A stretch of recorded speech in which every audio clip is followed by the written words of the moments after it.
Nakabalo ba mo mga igsoon sa hinungdan aning mga kalamidad karon, kini mga trahedya makadaot sa kalibutan? No, so gusto na ko i-share sa inyo igsoon ang mga hinungdan niining tanan, no? Nakita ninyo mga igala igsoon, nakita na nato ni through social media ang tanan yung panghitabo sa matag nasod sa kalibutan, no? Gubot, no? Patay, linog, bagyo, baha, mga tsunami, tanan grabe igsoon ang panghitabo sa kalibutan. Kini nga mga klase sa kadaot ang pangutana, unsay hinungdan niini o kinsay hinungdan niini.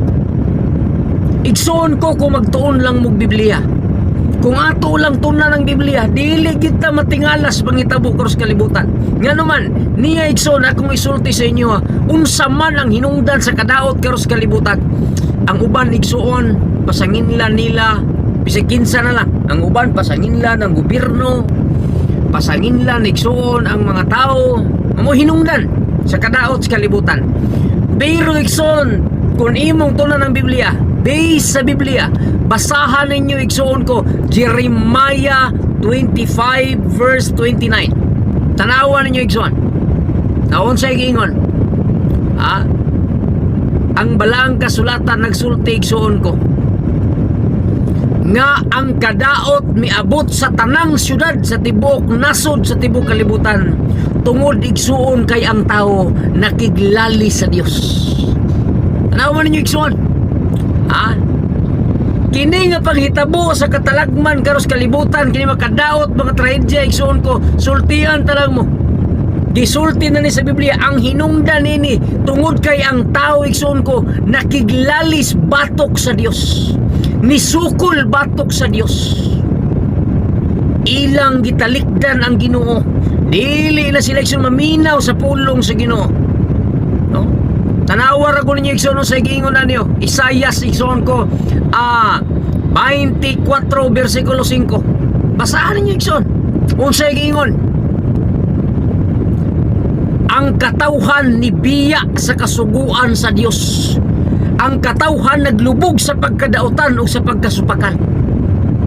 Muna mga igala, mga igsoon, tanawan ninyo ang gingon sa Ginoo sa Jeremiah 25 igsoon versikulo 29. Ang sa gingon niya, ania karon ang kadaot akong ihapak sa mga tanang kasudaran sa kanasuran sa tibuok kalibutan.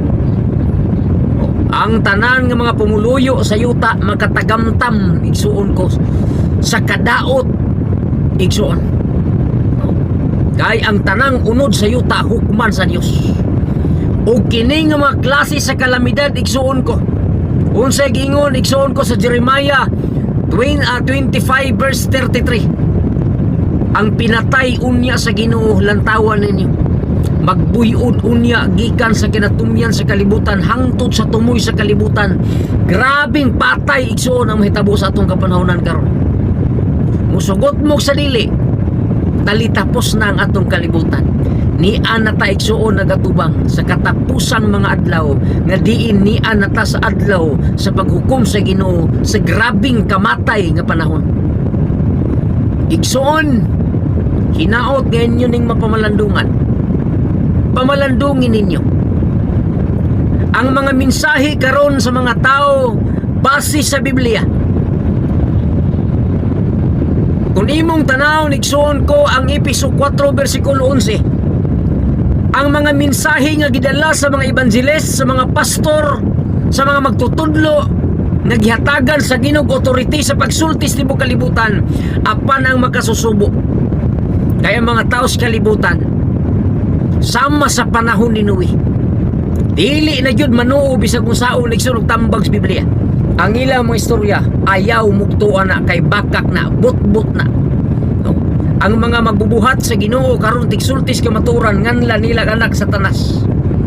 Pero silang maway alamag sa Biblia nagpakaruning nun nga sila mo'y nas tinuod nas kamaturan.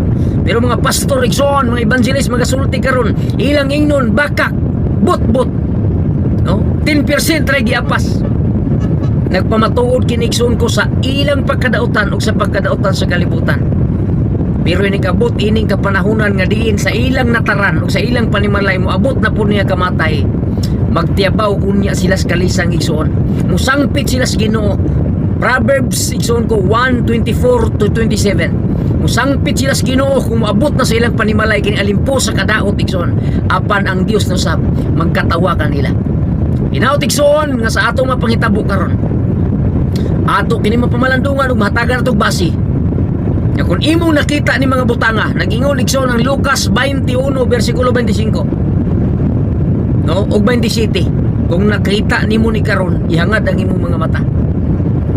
Kayong atong panahon na duol na igsoon. Inigbalik sa atong Ginoo si Kristo, kining mga naong igsuon ko nga mga supakan kay kasuguan sa Ginoo, manago unya nis mga pangpang kay dili makaako sa pagtan-aw sa himaya sa pagbalik sa atong Ginoong Kristo.